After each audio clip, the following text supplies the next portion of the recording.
passion is very important to this museum. You see passion all over the place. Here was a guy that started in California as a hot rodder, very meager beginnings, who ended up being a legend at Indianapolis.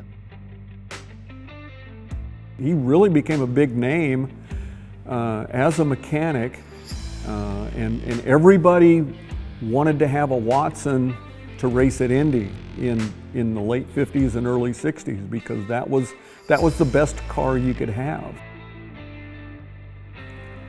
Because if you were in with A.J. Watson, then you were somebody.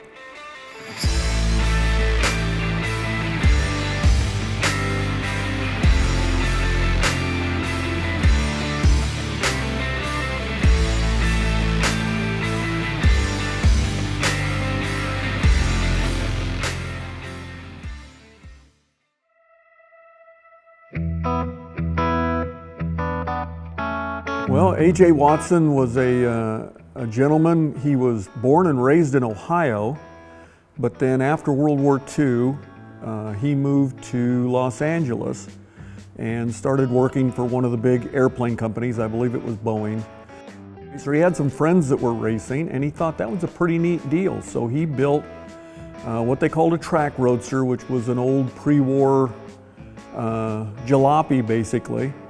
And he tried driving, and he realized pretty quick that wasn't for him, but he really enjoyed the mechanical side and the challenges that racing presented. And it wasn't very long before he was hooked up with a very low-buck IndyCar team. So he went to his first Indianapolis 500, I believe, in 1948 as a crewman. And that very first car, the Pots and Pans Special is what they called it, because it was basically a pieced together car in comparison to all the other vehicles at Indy. When they brought it out and it did so well, I mean, that immediately put A.J. Watson on the map. Kind of fast forward, you know, A.J. Watson lives a very long, good life. He's a humble guy. Everybody loves him. I mean, sometimes they call him the unsung hero of Indy. I'd call him the sung hero of Indy. I mean, everybody knew who he was and knew his successes, not only as a crew chief, but a car builder, not only at Indy, but in other areas of racing.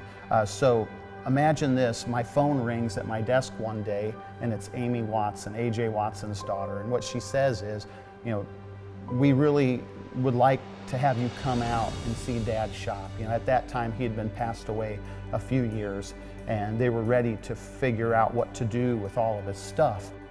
His family came to us and offered the contents of his garage to us, and we immediately thought, you know, when we get this stuff, we need to build a portion of that garage. We've worked on really large projects in the museum before, and this was right up there with one of the most complex, because we had everybody involved on the museum staff in some way, shape, or form. You know, it was thousands of man hours. You know, it took the whole entire team kind of focusing on not only picking it up, packing it, bringing it back to Lincoln, but then also recreating it with such fine detail. It was like a whole team effort, and by the time we took everything down, brought it back, and then it was really just, like I said, a challenge to get everything to put back exactly how we found it, down to the bare drywall that was unpainted. So we, you know, had Amy Watson cut out a little square of drywall so that we could paint match the drywall.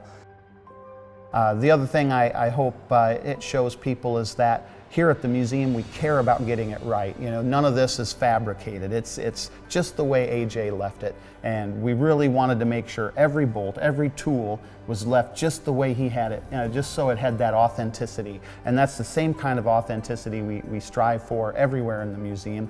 So I hope people kind of get an understanding of that as well.